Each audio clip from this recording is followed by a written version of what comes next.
This is Obsidian ASMR.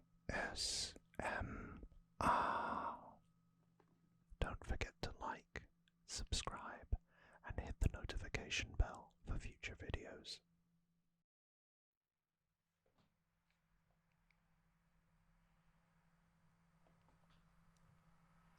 Hello, and welcome back to the final part of my World of Warcraft series, or collection series, I should say, or even my Collector's Edition collection series, if you follow what I mean. Firstly and foremost, Lee, apologies that I didn't get a video out on Sunday. It's Christmas. I have quite a chaotic Christmas. So, I just wanted to take some time with my family and see them. And I just ran out of road.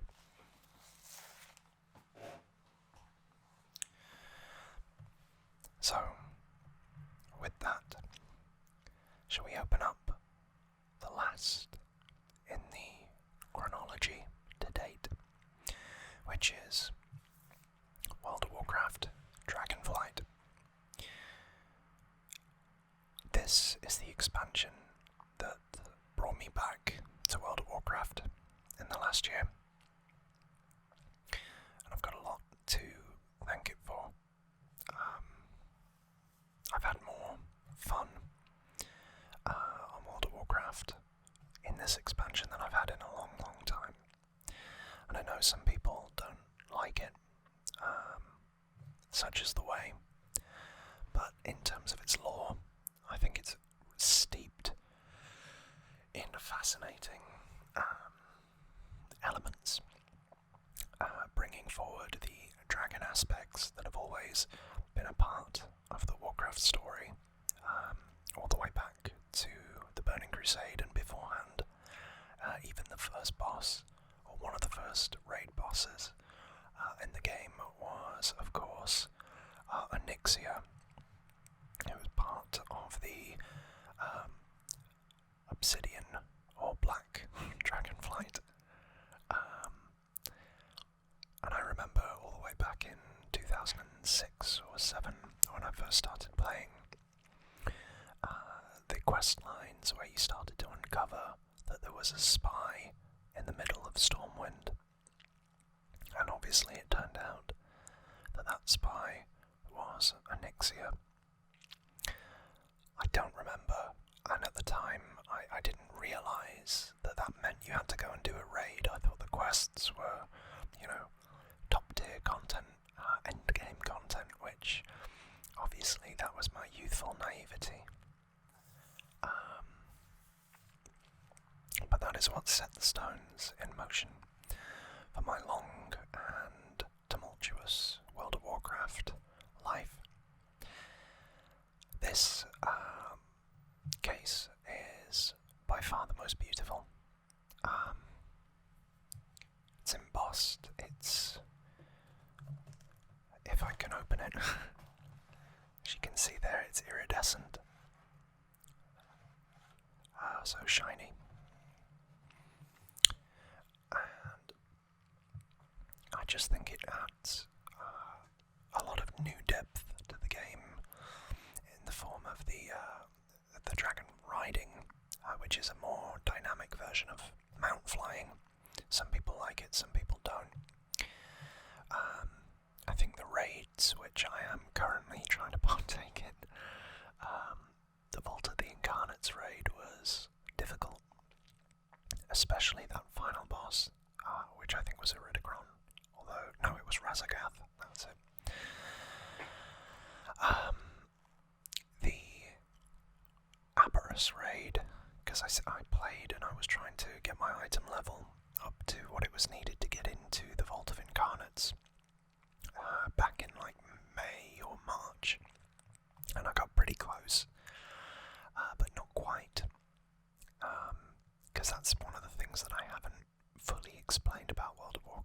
because it's all about numbers, ultimately. Random drop rates, numbers. Random mount drop rates, numbers. And in order to access that endgame content that I was talking about, you need to have the right stuff. And by stuff, I mean the right armour with the right numbers. So, the cumulative average of your character's armour class. So you get armour for your head, your shoulders, your chest, your wrists, gloves, your waist, leggings or trousers, whatever you want to call them, and boots, as well as a cape. And I think I said chest. If I didn't, then chest as well. And then obviously your weapon as well, and you can have one or two, or one weapon that takes up both hands, like a great sword or a polearm or something like that. But effectively, all of those items of armour or a weapon all have a item level. So at the minute, for instance, because you have inspired me to play the game again, talking through this and rediscovering my fixation with it, my current item level is pretty bad, because as I say, I stopped at the Vault of Incarnates and kind of missed the whole Aberrus raid, which is a shame because I like the lore concept behind it. But anyway, my item level at the minute is 440, so quite a round number. But if you wanted to get into the real top tier end game content, you need to have something like 484, and that's going to take improving all of those elements or armour pieces that I'm wearing consistently up to 460, then 470, then 480, etc. if I ever get that far. And it kind of proves that being in a guild is such an advantage, especially if you're well known for being a good or competent raider, knowing the mechanics, knowing what to do, what to play, etc. Because they help each other out and they pass loot around to make sure that everybody's ready to then go and attack the toughest version of the raid, which is called Mythic difficulty. So, another thing to consider when you go in, if you decide to go and play, is with the raids, you've got something called LFR, which is looking for raid, which is where the game will pair you with people, and typically about 25 people, or 20 or 25 man raids.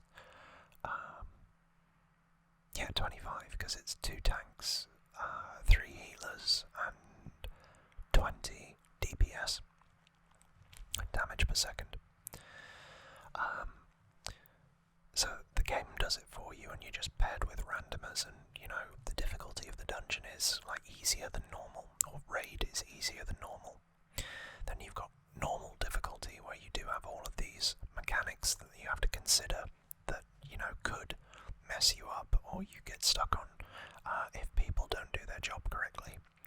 Then if you're good at that, you move on to heroic, and if you're good at that, you go to the absolute end game content, which is mythic difficulty raiding. I have a friend who has consistently done mythic raiding since, I think, the Cataclysm, so all the way back since 2010. And I've always wanted to play the game with him, but he's, he plays games for the challenge, whereas I'm a little bit different because I play it for the story and a little bit of the challenge, but mostly the story and the lore. But comment below if you think he should play some World of Warcraft with me, and then I'll show it as evidence. And then he can have no escape from my lore master roles. iridescence on the side.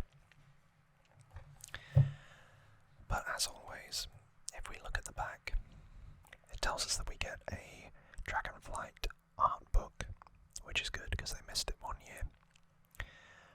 An Alexstrasza mousepad, which I'm not using. Probably should. An Epic Edition game key, because they changed the wording from Collector's Edition to Epic Edition for some reason. And then a phenomenon that's grown within the fandom over the last couple of years has been pin collector sets. So this comes with a Dragonflight 5-pin collector set representing the blue, green, yellow, black and red Dragonflight or aspect. Aspects, which are kind of like families that are tasked with various different elements of protecting the universe. So like Nostormu is the leader of the yellow dragon aspect, and he's in control of time. It used to be Ysera that was in charge of the Emerald Dream and Life. She's called the Life Binder. So that's one element of it. Wrathion is the son, or one of the sons, along with Sibelian, of Neltharion, otherwise known as Deathwing from Cataclysm. So Deathwing went a bit mad, Neltharion went a bit mad, and for a long time there wasn't a dragon that represented that aspect, which is more about earth and defense. The general of the aspects, really. Until Wrathion, or Sibelion, who knows, steps up. Maybe neither, maybe both. We don't know. You'll have to play the game and find out. Alexstrasza is kind of like the queen of the aspects and has been the leader of them for God knows how long, and every expansion she seems to almost die, but then she doesn't. So, yeah. And then Kalagos, with the blue Dragonflight, who is, I believe, the son of Sindragosa, who was killed by Arthas, the Lich King, during the Wrath of the Lich King expansion. And Malagos, and I forget where Malagos died. Could have been at the same expansion, to be honest. I feel like the blue Dragonflight really got hit hard in that.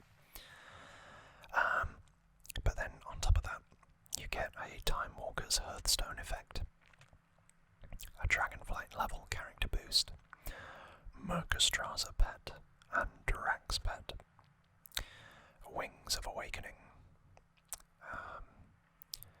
Diadem of the Spellkeeper, a crown once worn by Sindragosa herself, and the Tangled Dreamweaver mount, as well as 30 days worth of game time.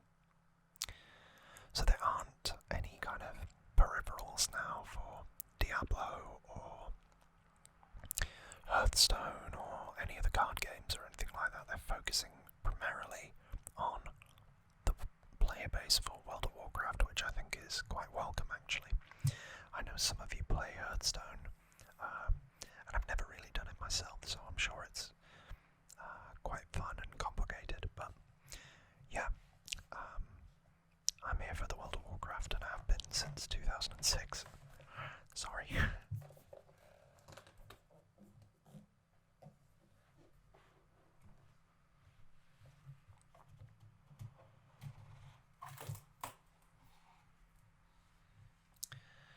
I haven't opened this again, so give me a second, and I will.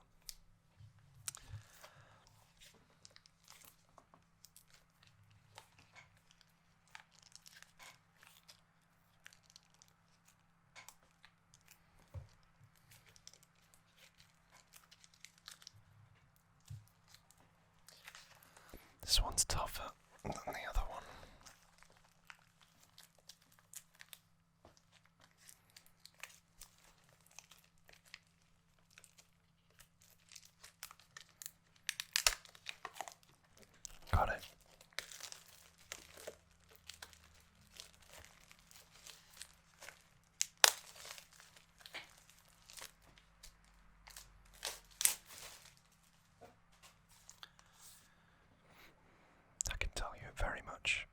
feels like a new book.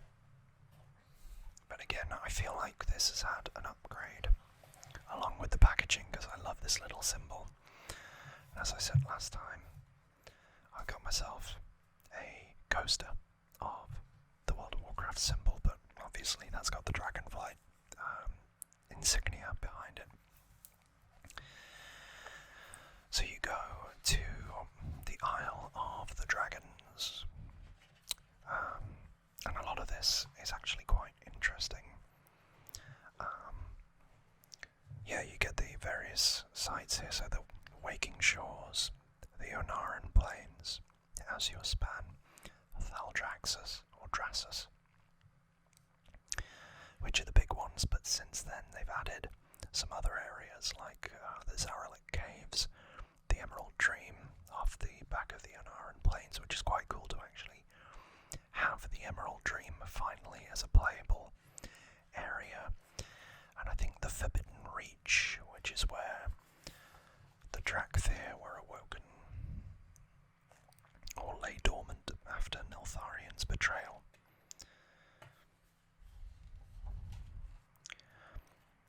Yeah, this is a lot cooler, isn't it? A lot more in-depth. Somebody's really upped the marketing department.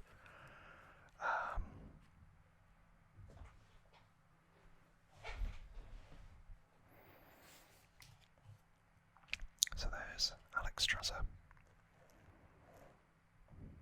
by the look of things.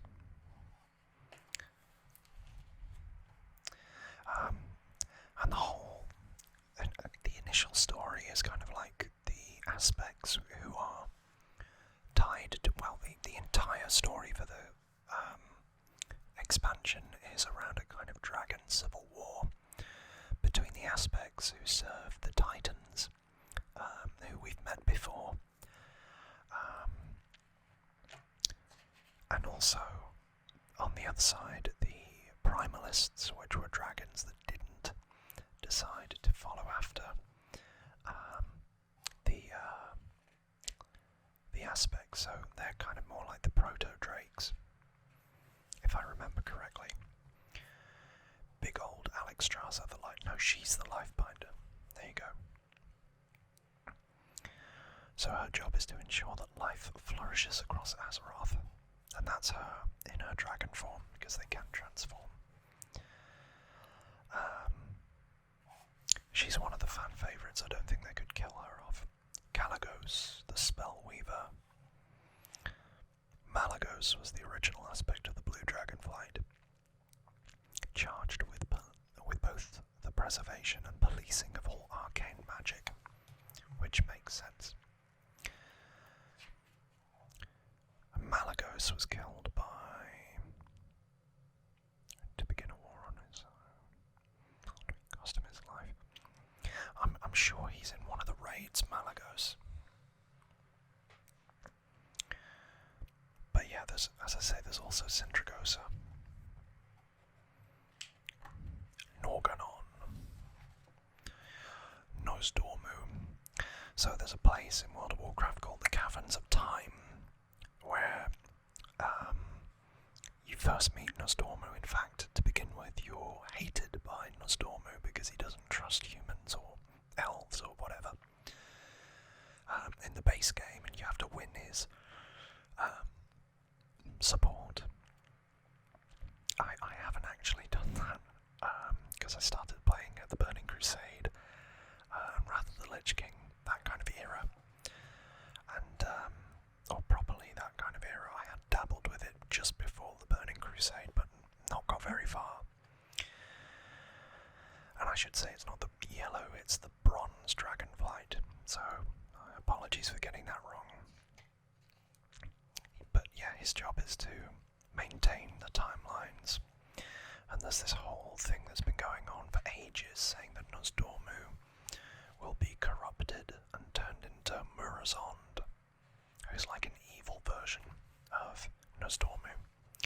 The fun thing about that is his name is actually an anagram of each other. So Murazond is an anagram of Nosdormu and vice versa, obviously.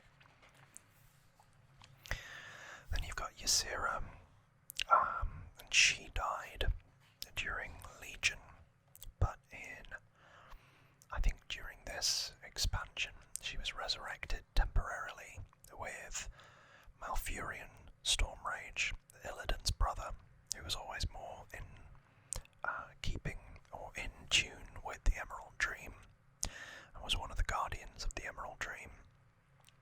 Worked very closely with Ysera, and during Legion, he was kidnapped by Cenarius, or no, not Cenarius, Xavius, who wanted to corrupt him and corrupt the Emerald Dream and turn it into the Emerald Nightmare, which is actually a raid. People keep wanting to mess up the Dream, man, just let people sleep.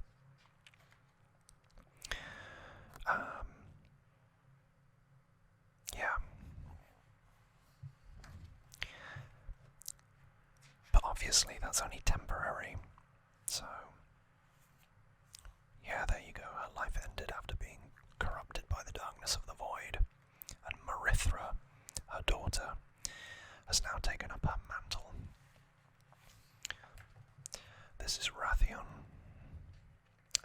the son, one of the sons of Deathwing, the Destroyer. Rathion's had there's Neltharion, his father, in his human form.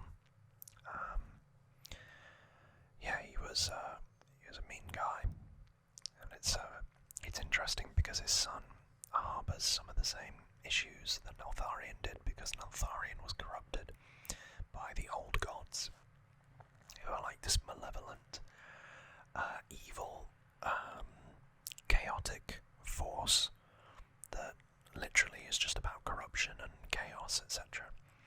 But they whispered to Neltharion to effectively drive him mad. Whereas Rathion, he can see, and he spent his life searching out the old gods and their the chaos and their destruction and corruption and whatever you want to call it. We treated him with quite a lot of suspicion to begin with, because his methods were not universally liked.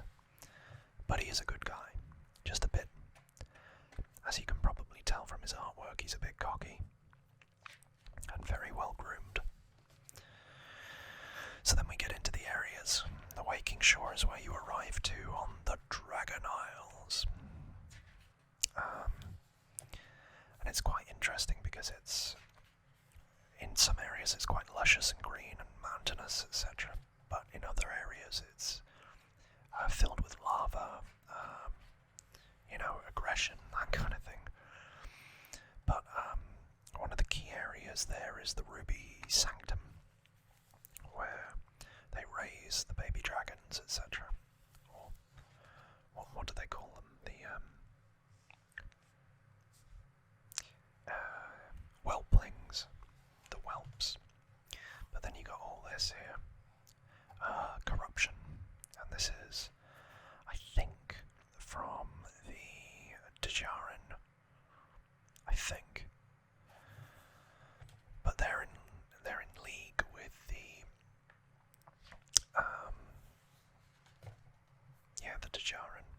Dejaradin. And they're in league with the primal dragons, the primalists, so like Iridikron and Razagath and stuff like that. They're basically just this expansion pack's fodder.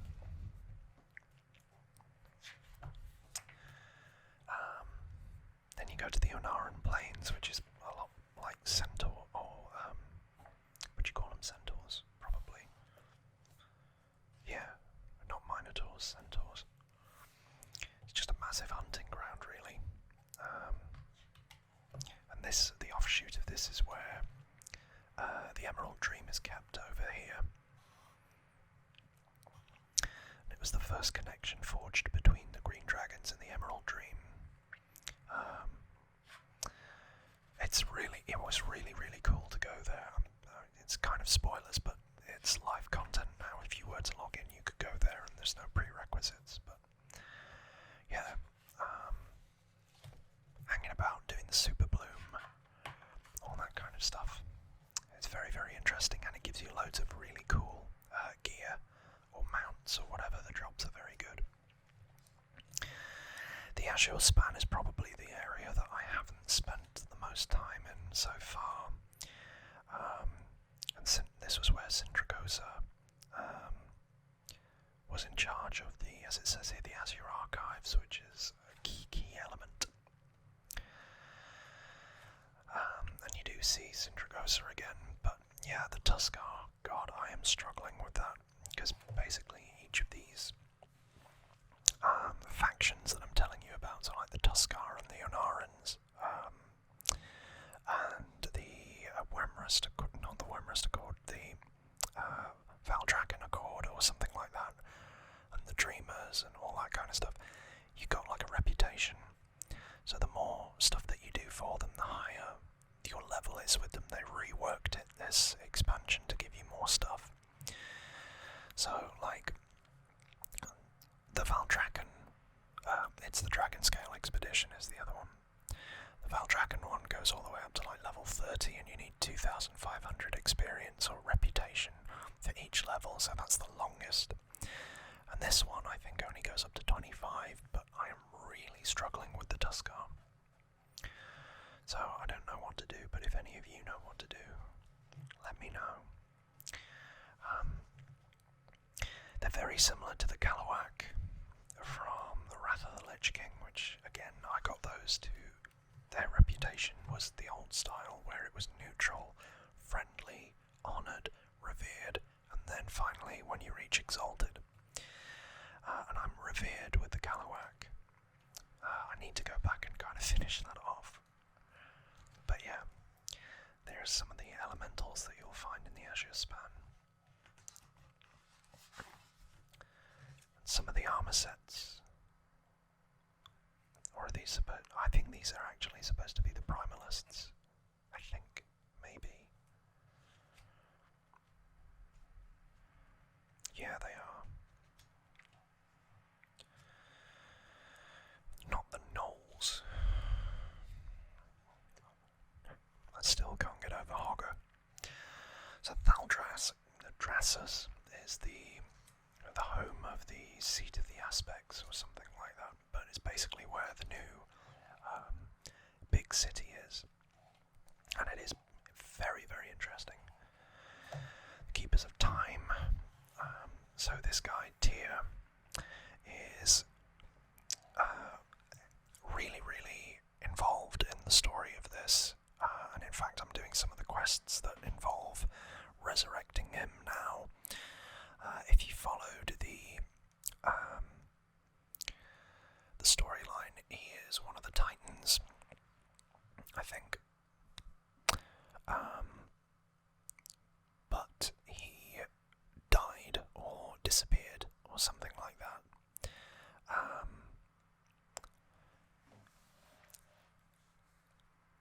And effectively, like in Legion, you got given some of his weapons, like Truth Guard, which was actually a shield.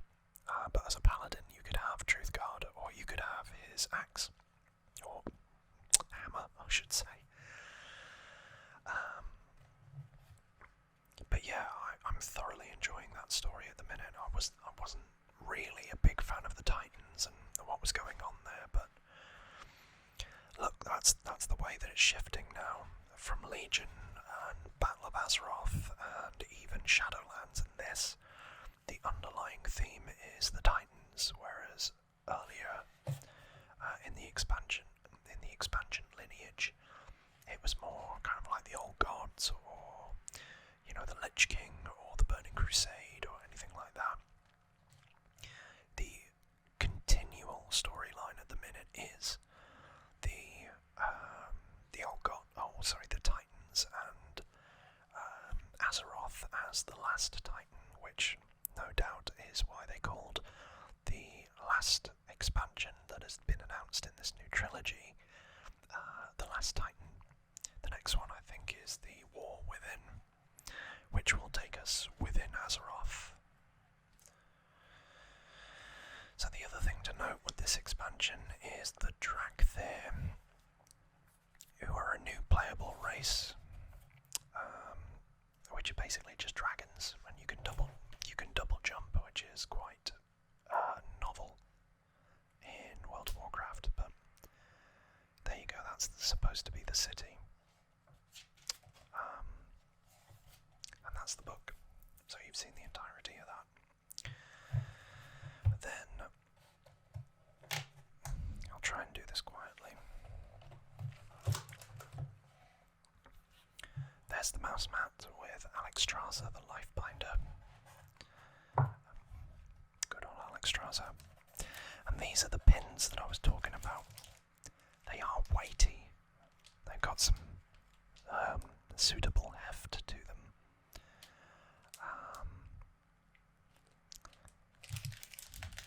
You know, they need double pinning at the back. They're that weighty. I don't really care for it, to be honest. You can love them or leave them. And I think in here was the code. And I've just kept it. Because of course I have. So that is Dragonflight.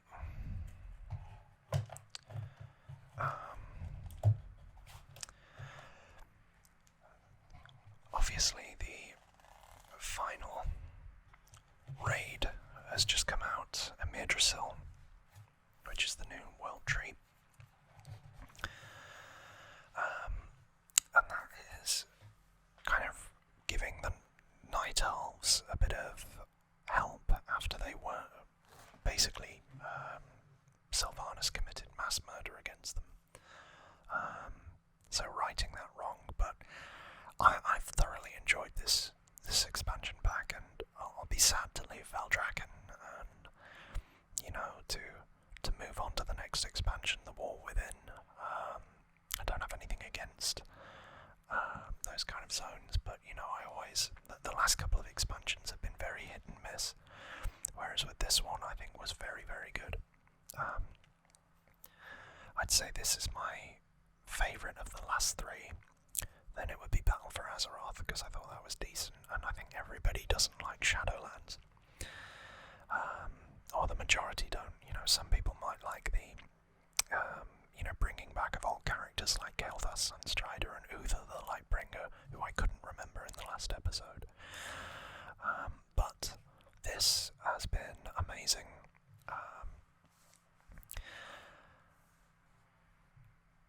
Will I get the Epic Edition of the War Within? Yes, I most certainly will.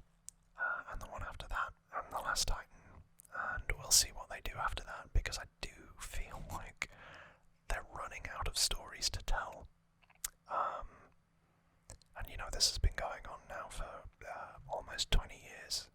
Next year will be the 20th anniversary of World of Warcraft. So for a game to go consistently for 20 years is frankly remarkable.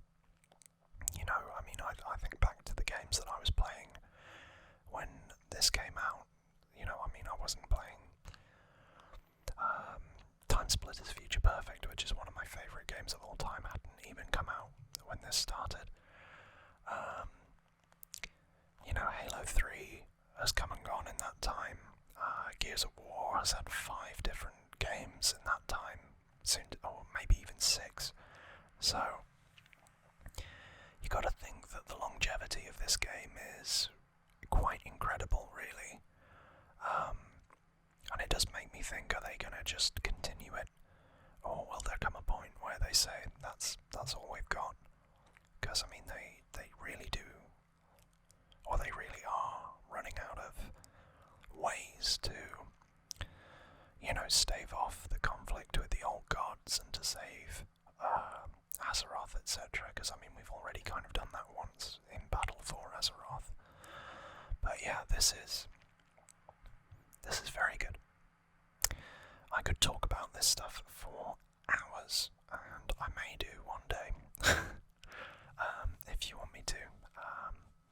If you're interested in more World of Warcraft lore, the definitive person to tell you all about this stuff, and who I also think is actually quite good at relaxing you, is Nobble.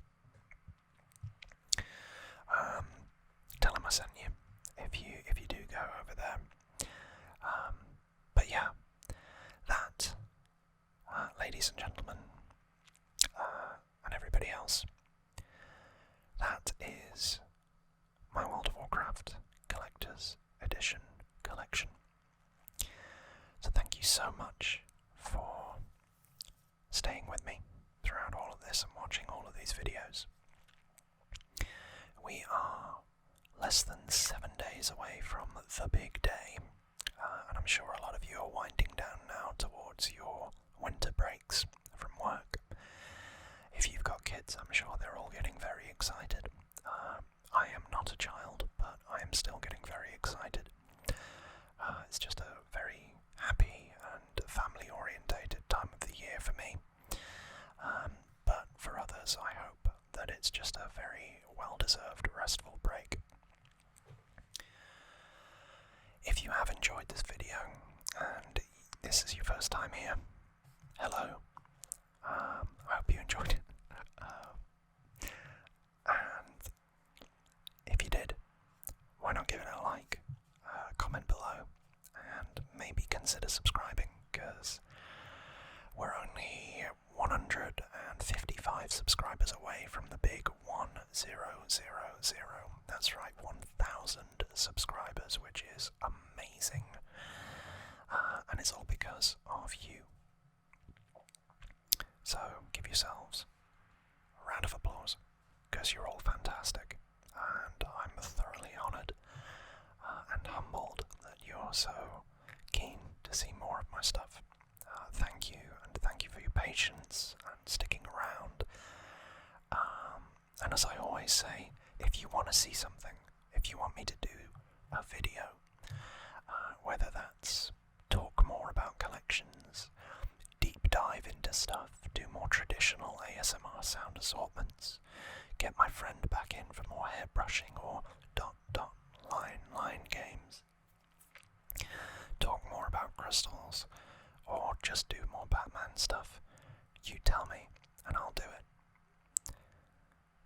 I very much do requests.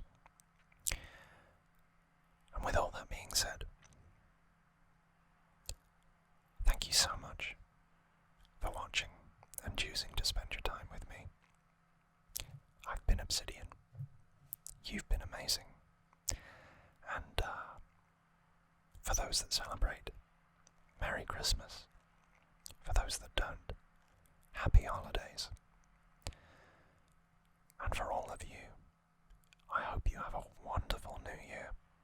And I hope 2024 brings you everything that you want out of life, or out of that year. So, this is Obsidian signing off, and as always, take care of yourselves and each other.